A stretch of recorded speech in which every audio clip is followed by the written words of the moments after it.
திருச்சிற்றம்பலம். தென்னாடுடைய சிவனே போற்றி, நாட்டவர்க்கும் இறைவா போற்றி. மாணிக்கவாசக பெருமான் திருவாசகத்திலே அருளி செய்துள்ள திருப்பள்ளி எழுச்சி திருப்பள்ளி எழுச்சியினுடைய பாடலையும் பொருள் விளக்கத்தையும் நாம் இங்கே இந்த பதிவினிலே நாம் காணலாம். திருப்பள்ளி எழுச்சி என்பது காலை வேளையில் உறங்கிக் கொண்டிருக்கும் இறைவனை எழுப்பப்படும் பாடலே திருப்பள்ளி எழுச்சியாகும். திருப்பள்ளி எழுச்சியாகும்.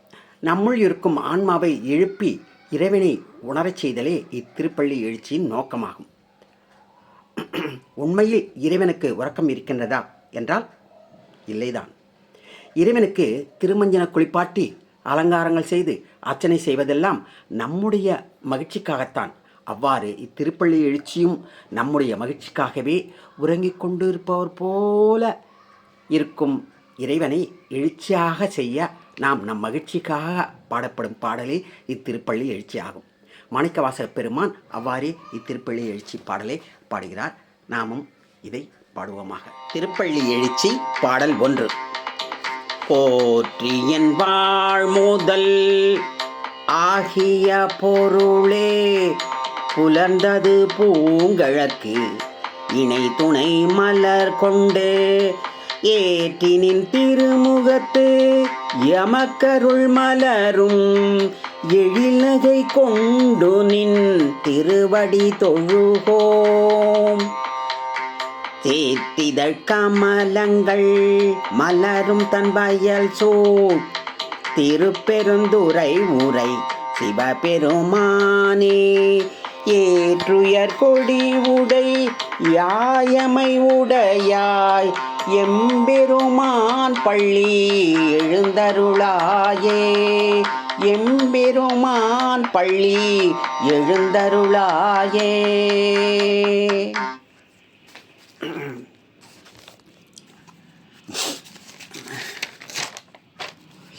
இறைவனுக்கு வணக்கம் கூறி பொழுது புலர்ந்தது என கூறி இறைவனை எழுப்புகிறார் மாணிக்கவாசக பெருமான். எழுப்பி அருளச் சொல்கிறார்.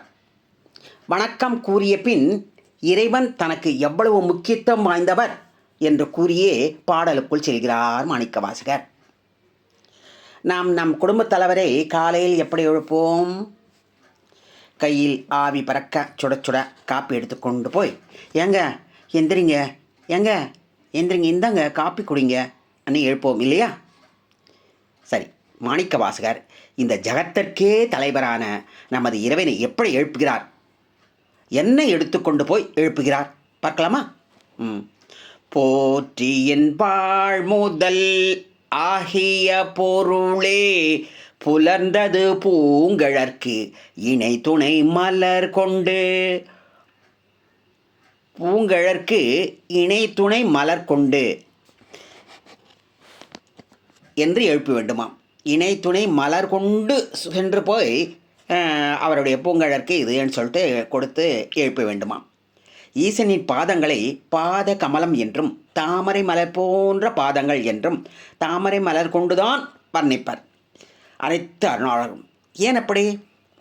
ஏனென்றால் பூவினுக்கு அருங்கலம் பொங்கு தாமரை அல்லவா? திருநாவுக்கரசர் பெருமான் மாசில் வீணையும் மாலை மதியமும் பாடலில் பாடி விளைக்குள்ளார் அல்லவா? நாம் ஏற்கனவே பார்த்தோம். மலர்களில் சிறந்த மலர் தாமரை மலர். தாமரை மலர் தான் தன்னைத்தானே தூய்மையாக வைத்து கொள்ளும். அழுக்கு நீர் கூட தாமரை இலைகளிலும் தங்காது, பூ இதழ்களிலும் தங்காது. மேலும் அடுக்கடுக்கான இதழ்களை கொண்டது இந்த தாமரை, பொங்கு தாமரை. எனவே இறைவனுக்கு பிடித்தமான மலர் தாமரை மலர்தான். எனவேதான் நாம் போற்றி போற்றி என்று போற்றத்தக்க எனது வாழ்க்கை முதலுக்கும் முழுமைக்கும் ஆகிய பொருளாய் விளங்கும் சிவபெருமானே, பொழுது புலர்ந்தது, தங்கள் பூங்கழற்கு இணை துணை மலர் கொண்டு வந்து பூஜிக்க வந்திருக்கிறேன். நின் பாதங்களுக்கு இணையான துணை மலராக இத்தாமரை மலரை கொண்டு வந்து பூசிக்கிறேன். ஏன் மலர் கொண்டு எழுப்ப வேண்டும்? ஏத்தினின் திருமுகத்து எமக்கருள் மலரும் எழில்நகை கொண்டு நின் திருவடி தொழுகோம். அவரின் திருமுகத்தில் நமக்கு அருளும் எழில் நகை, அதாவது அவரது அழகிய புன்னகை கண்டு அவரது திருவடியை தொழுவோம். அதாவது தாமரை மலரை கொடுத்து இறைவனின் அருளோடு கூடிய எழில் நகையை பெற்று அவரின் திருவடியை தொழுவோம் என்கிறார் மாணிக்கவாசக பெருமான். அடுத்து தலத்தின் சிறப்பை கூறுகிறார். சேத்திதழ் கமலங்கள் மலரும் தன் வயல் சூழ் திருப்பெருந்துறை ஊரை சிவபெருமானே என்று தலத்தின் பெருமையை கூறி வாழ்த்துகின்றார். திருப்பெருந்துறையில் உரைகின்ற சிவபெருமானே என விழித்து அந்த திருப்பெருந்துறை தலம் எப்படி உள்ளது என வர்ணனை கூறுகின்றார். அது சேற்றினில் அடுக்கடுக்கான இதழ்களை கொண்ட தாமரை மலர்கள் மலரும் குளிர்ந்த வயல்கள் சூழ்ந்த திருப்பெருந்துறை என்று கூறுகின்றார். மேலும் தான் குருந்த மரத்தின் கீழ் குருவாக வந்த இறைவனிடம் தீட்சை பெற்று ஆட்கொண்டதால் மகிழ்ந்து இந்த திருப்பெருந்துறையில் உரையும் சிவபெருமானே என போற்றி போற்றி வணங்குகின்றார். மேலும் ஏற்றுயர் கொடி உடை யாயமை உடையாய் எம்பெருமான் பள்ளி எழுந்தருளாயே எம்பெருமான் பள்ளி எழுந்தருளாயே என பாடுகிறார். ஏற்றுயர் கொடி தர்மத்தின் சின்னமான காளை மாட்டினை தனது வாகனமாகவும் கொடியாகவும் உடைய சிவபெருமானே, துயில் கலந்து எழுந்து அருள வருவீர்களாக என இத்திருப்பலி எழுச்சியை பாடுகின்றார். எனவே நாமும் இத்திருப்பலி எழுச்சியை பாடி நமக்குள் இருக்கும் ஈசனை எழுப்பி பாடுவோமாக. சிற்றம்பலம். சென்ற பாடலில் முதல் பாடலில் பெருமானின் எழில்நகை அருளை பாடிய மாணிக்கவாசகர் இந்த இரண்டாம் பாடலில் புறக்காலையில், அதாவது விடியற்காலையில் புறத்தே நடப்பனவற்றை பற்றி குறிப்பிட்டு பாடுகிறார். பாடி பெருமானை பள்ளி எழுப்புகிறார். இரண்டாம் பாடல்.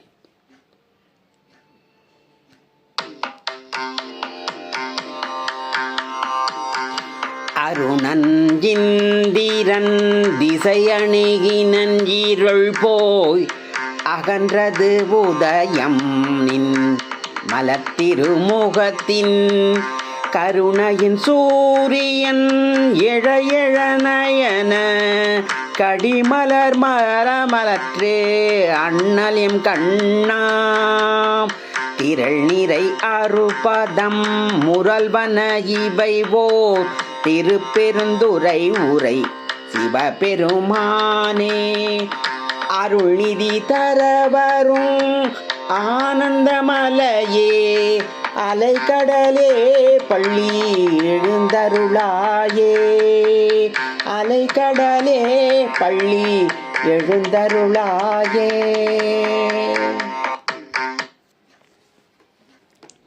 இந்த அருணன் யார் என்பதை முதலில் நாம் தெரிந்து கொள்வோம். ராகு கேது என்ற சாயா கிரகங்கள் ஆகிய முன்னாள் அசுரன் சூரியனையும் சந்திரனையும் கிரகங்களாக மறைத்து நிற்கின்றனர். இதனால் பெரும் அவதிக்கு உண்டான சூரியன் ஒரு கட்டத்தில் கோபம் தலைக்கேறி தனது வெப்பக்கதிர்களை மிக அதிகமாக வீசத் தொடங்கினான் சூரியன். இதனால் உலக உயிர்கள் மிக அதிகமாக பாதிக்கப்பட்டன. இதனை அறிந்த பிரம்மதேவர் அகில உலகங்களையும் காக்க ஒரு வழி செய்தார். சுட்டெரிக்கும் சூரிய கதிர்கள் அண்டச்சராச்சரங்களை தாக்கி அழிவை ஏற்படுத்தாமல் இருக்க சூரியனுக்கு ஒரு திரை போட முடிவு செய்தார் பிரம்மன். அந்த திரைதான் அருணனை நியமித்தது. ஊதா, கருநீலம், நீலம், பச்சை, மஞ்சள், ஆரஞ்சு, சிகப்பு ஆகிய 7 வண்ணங்களை 7 குதிரைகளாக்கி சூரியனுக்கு முன்னே நிறுத்தினார். குதிரை செலுத்தும் சாரதியாக அருணனை நியமித்து அவற்றின் பின்னே சூரிய தேவனை அமரச் செய்தார் பிரம்மதேவர். 7 குதிரைகளும் அருணனும் சூரியனுக்கு முன் ஒரு கவசமாக போட்டது போல அமைந்ததால் சூரியனின் அதிவேக வெப்ப கதிர்களிலிருந்து ஜீவராசிகள் காக்கப்பட்டனர். சூரியனின் கோபமும் படிப்படியாக தணிந்தது.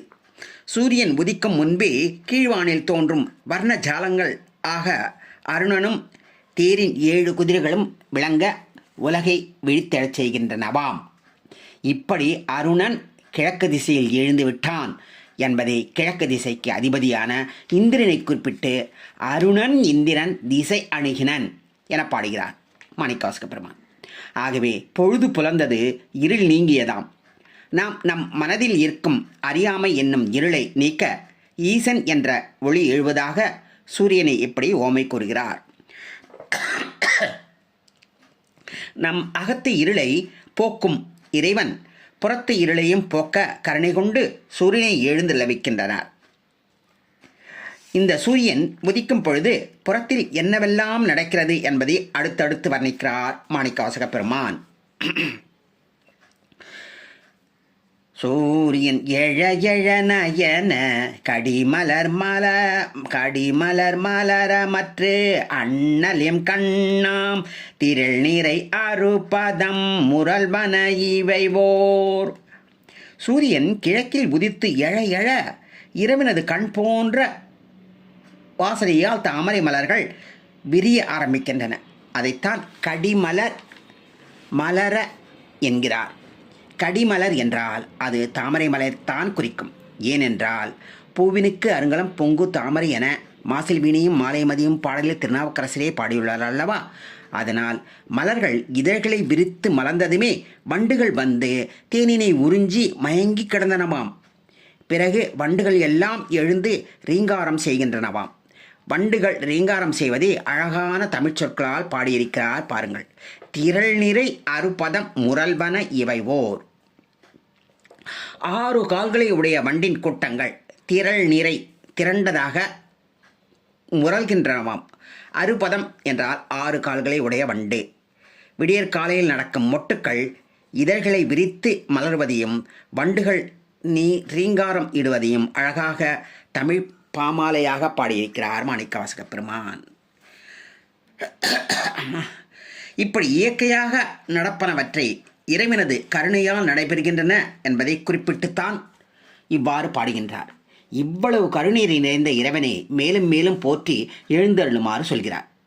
திருப்பெருந்துறை ஊரை சிவபெருமானே அருள்நிதி தரவரும் ஆனந்தமலையே அலைக்கடலே பள்ளி எழுந்தருளாயே அலைக்கடலே பள்ளி எழுந்தருளாயே. தன்னை ஆட்கொண்ட திருப்பெருந்துறையில் வீற்றிருக்கும் சிவபெருமானே என விழித்து பிறகு அருள்நிதி தரவரும் ஆனந்தமலையே என போற்றுகின்றார். முதல் பாடலையே பாடினார் அல்லவா, வாழ்க்கை என்ற சக்கரத்திற்கு முதலீடாக விளங்குபவர் ஈசன் ஒருவரே என்று. ஆகவேதான் ஈசனை இங்கே நிதிக்குவியலாக இங்கு போற்றுகின்றார். சுடுகாட்டில் வசிக்கும் பெருமானுக்கு திருநீரும் பாம்புகளும் கொன்றை பூக்களுமே கொண்டவருக்கு என்ன நிதி ஆதாரம் இருக்கின்றது? பேரின்பம் அருளக்கூடிய முக்தி என்ற செல்வத்தை உடையவராக பெரும் செல்வந்தராக அவரே வீற்றிருக்கின்றார். அந்த செல்வத்தினை வாரி வாரி வழங்கும் வள்ளலாக ஈசன் விளங்குகின்றார் என்பதை குறிக்கும் வண்ணம் அவரை ஆனந்தமலை என்று அவரை போற்றுகின்றார். உச்சி காலங்களில் கூட வளம்தனை தரவல்லது மலை, ஆகவேதான் ஆனந்தமலை என்று போற்றுகின்றார். சிவபுராணத்திலும் என்ன பாடியுள்ளார்? ஆராத இன்பம் அருளும் மலை போற்றி என்று. கடல் என்பது நெகிழ்ச்சியுடன் பரமானந்தமாய் இருப்பதை குறிக்கின்றது. கடல் இறைவனின் கருணை வடிவம் என்ற நீதியில்தான் இந்த பூமியில் 3 பங்கினை கடல் நீராகவும் 1 பங்கினை மட்டும் நிலமாகவும் நமக்கு கொடுத்துள்ளார் இறைவன். அவரை நினைந்து உய்வு அடைவதற்காகத்தான் இப்படி செய்துள்ளார். கடலில் தோன்றும் உயிரினங்களும் நுரைத்திரை முதலியன கடலிலேயே தோன்றி கடலிலேயே ஒடுங்குவது போல நம் உயிர்கள் அனைத்தும் இறைவனிடமே தோன்றி இறுதியில் இறைவனிடமே சென்று ஒடுங்குகின்றனோ. இந்த கருத்தினை விளக்கும் வண்ணமே அலைகடலே என இறைவனை வாழ்த்துகின்றார் மாணிக்கவாசக பெருமான். பிறவி நோய் தீர்ப்பதற்காக மலையின் மேல் மருந்தாகவும் கடலில் அமுதமாகவும் இருக்கின்றார் என்பதை குறிக்கும் வண்ணம் ஆனந்த மலையே என்றும் அலைகடலே என்றும் இறைவனை வாழ்த்துகின்றார். இவ்வாறு வாழ்த்தி போற்றி வணங்கி பெருமானை பள்ளி எழுந்தருளாயே என்று திருப்பள்ளி எழுச்சி பாடுகின்றார். வாருங்கள் நாமும் மாணிக்கவாசக பெருமானுடன் சேர்ந்து இந்த திருப்பள்ளி எழுச்சியை பாடி உய்வோமாக. 2ஆம் பாடலில் சூரியன் உதித்து விட்டது. அடுத்து என்னவெல்லாம் நடக்க இருக்கிறது என்பதனை இந்த 3ஆம் பாடலில் சுவட கூறுகின்றார் மாணிக்கவாசக பெருமான்.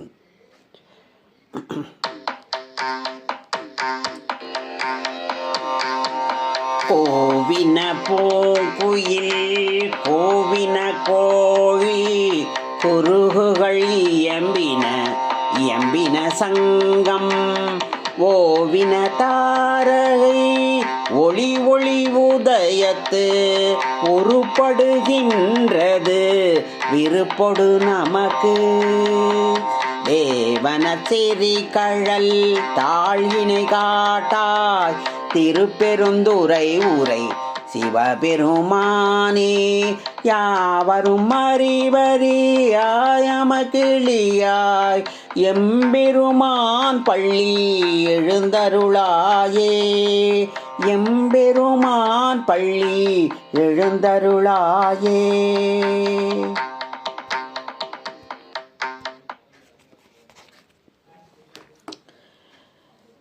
இப்பாடலின் முதல் 2 வரிகளை பார்த்ததுமே நமக்கு திருவெம்பாவையின் 8ஆம் பாடல் நினைவுக்கு வரும் இல்லையா?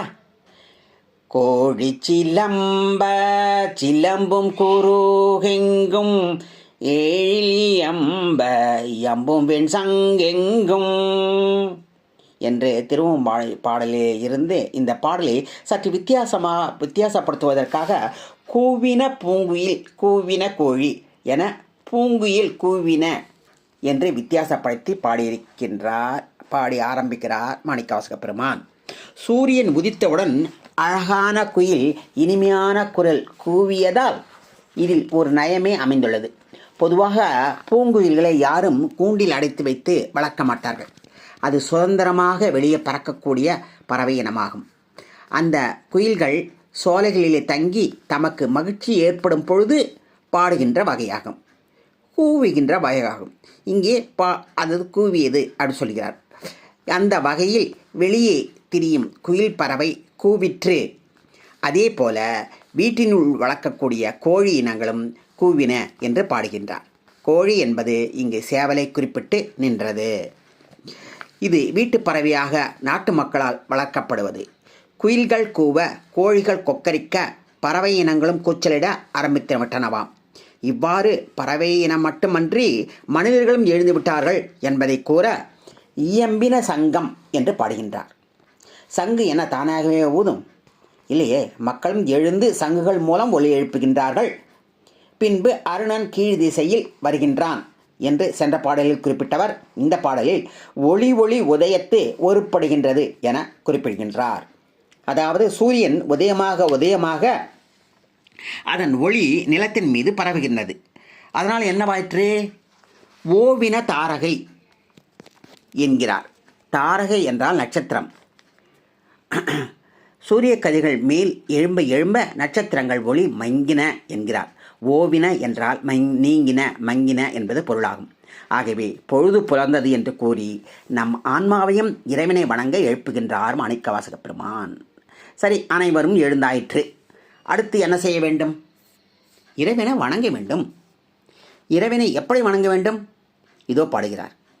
தேவன சேரி கழல் தாழினை காட்டாய் திருப்பெருந்துறை உரை சிவபெருமானே யாவரும் அறிவறியாயமகிழியாய் எம்பெருமான் பள்ளி எழுந்தருளாயே எம்பெருமான் பள்ளி எழுந்தருளாயே. முதலில் சிவபெருமானை எப்படியெல்லாம் விളിக்கின்றார் என்பதை பார்ப்போம். பிறகு என்ன வேண்டுதல் வைக்கின்றார் எனவும் பார்ப்போம். தேவ என்று தேவர்களுக்கெல்லாம் தேவர் ஆகிய மகாதேவர் ஆகிய சிவபெருமானை முதலில் தேவ என்று விളിக்கின்றார். சிவபெருமான் கைலாயம் மட்டுமல்லாது இங்கு பூமியிலும் இருப்பதால் திருப்பெருந்துறையை பாடுகின்றார். இறைவனை அவர் காட்சி கொடுத்து காட்டினால்தான் நாம் பார்க்க முடியும். இல்லை என்றால் அவரை எளிதில் காணவே முடியாது. அதனால் அவர் யாவருக்கும் அறிய ஒண்ணாத இறைவனாக திகழ்கின்றார். அப்படியென்றால் யாரால் தான் அவரை அறிய முடியும்? இறைவன் தன்னை பேரன்போடு வணங்கும் அடியார்களுக்கு எளிதில் காட்சி கொடுக்கக்கூடியவர். அவர்களது உள்ளங்களிலே குடிகொண்டு இருப்பவர். இறைவனை இங்கு யாராலும் காண முடியவில்லை என்பதை திரு அம்மானை பதிகத்திலும் பாடுவார். பரார் விசும்புள்ளார் பாதாளத்தார் புறத்தார் ஆறாலும் காண்டற்கு அறியான் எமக்கெளிய பேராளன் தென்னன் பெருந்துரையான் பிச்சேற்றி என்று என இறைவனின் அரிய தன்மையை சொல்லுவார். தன் முயற்சியால் தேவர்களாலும் அவரை காண முடியவில்லை. ஆயினும் அன்பர் ஆனவர்களுக்கு அடியார்களுக்கு எளிதில் கிடைப்பார் என்று எமக்கெளிய பேராளன் என்றும் பாடுவார். இறைவன் அடியவர்கள் நிற்கு உருகி தொழுதால் அவர்களின் உள்ளத்திலேயே வந்து குடிப்பார் இறைவன். திருநாவுக்கரசரும் தேடி கண்டு கொண்டேன் தேடி கண்டு கொண்டேன் திருமாலொடு நான் முகனும் தேடி தீடவுனா தேவனை என்னுளே தேடி கண்டு கொண்டேன் என்று பாடுவார். இப்படி தமக்கு எளியராய் வந்த சிவபெருமானை தன்னை ஆட்கொள்ள திருப்பெருந்துறையில் எழுந்து அருளிய பெருமானை விழித்து நமக்கு முக்தி பேற்றினை வழங்கும் அன்புடன் சிறந்த நெருங்கிய வீரக்கழல் அடைந்த திருவடிகள் இரண்டையும் காட்ட வேண்டும் என்ற வேண்டுதலை வைக்கின்றார். அதற்கு எம்பெருமானே பள்ளி எழுந்தருளியதாக என திருப்பள்ளி எழுச்சி பாடுகின்றார். வாருங்கள், நாமும் இந்த பாடலை பாடி நம்ம ஆன்மாவை இறைவனை வணங்க விழித்து எழ வைப்போம். அவ்வைப்பாட்டியின் கூற்றுப்படி அரிது அரிது மானிடராய் பிறத்தல் அரிது என்ற கிடைத்தற்கரிய இந்த மானிடப் பிறவையை கொண்டு இறைவனை வணங்கி வீடு பெறு அடைய வேண்டும். அந்த இறைவனை வணங்க மனிதராகிய நாம் என்னவெல்லாம் செய்கின்றோம் என்பதனை எல்லாம் பட்டியலிட்டு நமக்கெல்லாம் அருள் புரிவதற்கு எம்பெருமானே பள்ளி எழுந்தருளாயே என்று இந்த பாடலில் வேண்டுகிறார் மாணிக்கவாசகப் பெருமான். காலை சூரியன் உதயமாயிற்று, குயில் சேவல் கூவியாயிற்று, மனிதர்களும் சங்கம் முழங்க எழுந்தாயிற்று. அனைவரும் இப்பொழுது கோயிலுக்கு வந்துவிட்டனர். கோயிலில் ஒவ்வொருவரும் என்ன செய்து கொண்டிருக்கிறார்கள் என்பதனை இங்கே விரிவாக 4ஆம் பாடலில் பாடுகின்றார் மாணிக்கவாசகப் பெருமான். 4வது பாடல்.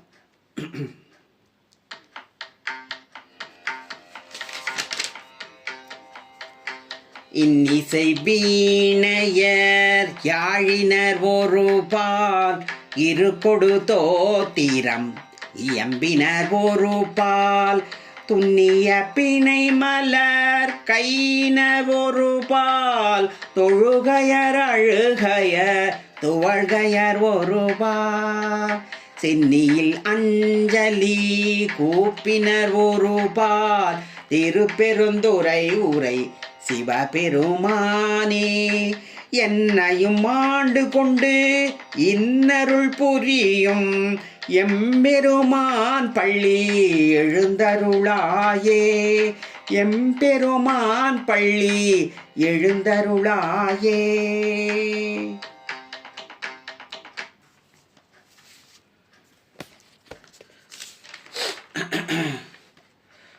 ஒரு பக்கத்தில் இசைத்தமிழால் இறைவனை வணங்குகிறார்கள். இனிமை பெய்ப்பது இசையாகும். இசைக்கு இசையச் செய்தலும் இசை. பல்வேறு இசைக்கருவிகளில் வீணை மற்றும் யாழினை மட்டும் மாணிக்கவாசகர் பாடுவதால் தலை சிறந்த இசைக்கருவிகள் இவைதான் என்பதனை இதன் மூலம் நாம் தெரிந்து கொள்ளலாம். இதனால் வீணையும் யாழும் வேறு வேறு என்பதும் நமக்கு புரிய வருகிறது. பண்ணோடு வீணை பயின்றாய் போற்றி என்று திருநாவுக்கரசரும் இப்படி பாடியிருக்கிறார். ஒரு பக்கம் வீணை, மறுபக்கம் யாழ் போன்ற இசைக்கருவிகளை வாசித்து இறைவனை சமர்ப்பித்துக் கொண்டிருக்கிறார்கள். மறுபக்கம் என்ன நடக்கிறது என்றால், சில மக்கள் வேதங்களையும் மந்திர பாடல்களையும் தோத்திரங்களாக பாடுகின்றனர். தோத்திரம் என்பதால் தமிழ் பாடலை பாடுகின்றனர் என நாம் பொருட்கொள்ளலாம். ஏனென்றால் இறைவனுக்கு பிடித்த மொழி தமிழ் மொழிதானே. மறுபக்கம் மக்கள் என்ன செய்கிறார்கள்? துன்னிய பிணை மலர் கையினர் ஒருபால் தொழுகையர் அழுகையர் துவழ்கையர் ஒருபால் சென்னியில் அஞ்சலி கூப்பினர் ஒருபால். துன்னிய என்றால் பிணைத்து கட்டிய மாலையை குறிக்கிறது. இப்படி பூக்களை நெருக்கமாக பிணைத்து கட்டிய மாலைகளை கையில் ஏந்திய மக்கள் ஒரு பக்கம் நின்று கொண்டே இறைவனின் அருளை வேண்டுகின்றனர். மறுபுறமோ 3 வகையான அடியார்கள் நிற்கின்றார்கள். இறைவன்பால் அன்பு மிக கைகளால் தொழும் அடியார்கள் நிற்கின்றார்களாம். இறைவனது அழகிய அலங்காரங்களை கண்டதினால் அன்பினாலும் ஆனந்தத்தினாலும் கண்களில் கண்ணீர் சொரிய அழுகையர் ஒரு பக்கம் நிற்கின்றனர். இறைவன்பால் தீராத காதலினால் கசிந்து உள் உருகி உடல் இழைத்து மெலிந்து துவண்டு துவள்கையராக ஒரு பக்கம் நிற்கின்றனராம். உடல் மெலிதல் துவளுதல் என்பது இறைவன் அருள் இன்னும் கிட்டாமல் இருப்பதினால் இழைத்தும் போனது பற்றி இப்படி பாடுகின்றார் மாணிக்கவாசகர். இப்படி தொழும் அடியார், அழும் அடியார், துவளும் அடியார் என அடியார்களை போற்றி பாடுகின்றார் மாணிக்கவாசக பெருமான். இங்கே தொழுகையர் என்பது கைகளை மார்பினில் குவித்து வணங்கி தொழுபவரை குறிப்பிடுகின்றார். அடுத்தது தலையின் மீது 2 கைகளையும் கூப்பி கும்பிடுவர்கள் ஒரு பக்கமாக இருப்பதாக குறிப்பிடுகின்றார். இவர்களை பற்றி சிவபுராணத்திலேயே பாடியிருக்கின்றார். கரம் குவிவார் உள் மகிழும் கோன் கழல்கள் வெல்க, சிரம் குவிவார் ஓங்குவிக்கும் சீரோன் கழல் வெல்க என்று பாடியிருக்கின்றாரே. திரு அங்கமாலை பதிகத்தில் திருநாவுக்கரசரும் கைகளை குறிப்பிட்டு கைகால் கூப்பி தொழீர், கைகால் கூப்பி தொழீர், கடிமாமல தூவி நின்று பைவாய் பாம்பரை ஆர்த்த பரமனை கைகால் கூப்பி தொழீர் என்று பாடியுள்ளார். இறுதியாக திருப்பெருந்துறை உரை சிவபெருமானே என்னையும் ஆண்டு கொண்டு இன்னருள் புரியும் எம்பெருமான் பள்ளி எழுந்தருளாயே என்று என்னையும் ஆண்டு கொண்டு இன்னருள் புரிய வேண்டும் என வேண்டி எம்பெருமான் பள்ளி எழுந்தருளாயே என திருப்பள்ளி எழுச்சி பாடுகின்றார். வாருங்கள், நாமும் இந்த பாடலை பாடி திருப்பள்ளி எழுச்சி பாடி இறைவனை எழுப்புவோம். நம் உள்கம் ஆன்மாவை நம் இறைவன்பால் எழுப்புவோம். திருச்சிற்றம்பலம்.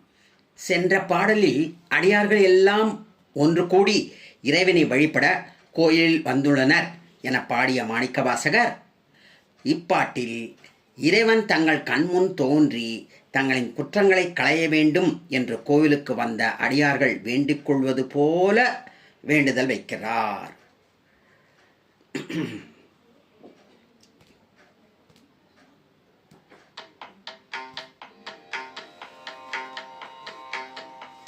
பாடல் 5.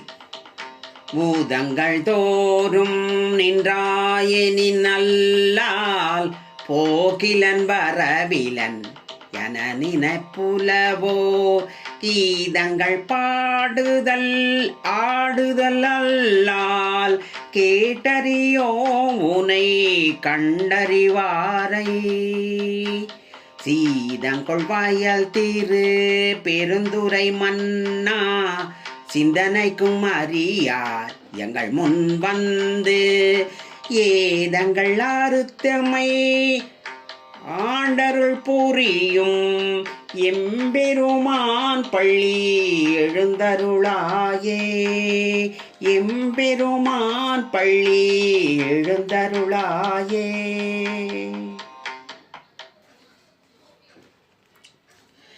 இறைவனை வணங்க இசைவாத்தியம் வாசிக்கும் அடியார்கள், கீதங்கள் பாடும் அடியார்கள், பூமாலைகள் தரும் அடியார்கள், நெக்கு உருகி வணங்கும் அடியார்கள், இறைவன் நினைவாலேயே உடல் இழைத்து போன அடியார்கள் என அனைத்து வகையான அடியார்களும் கோயிலில் கூடியுள்ளனர். எதற்காக? இறைவன் தங்களை கண்முன்னே தோன்ற வேண்டும் என்பதற்காகத்தான்.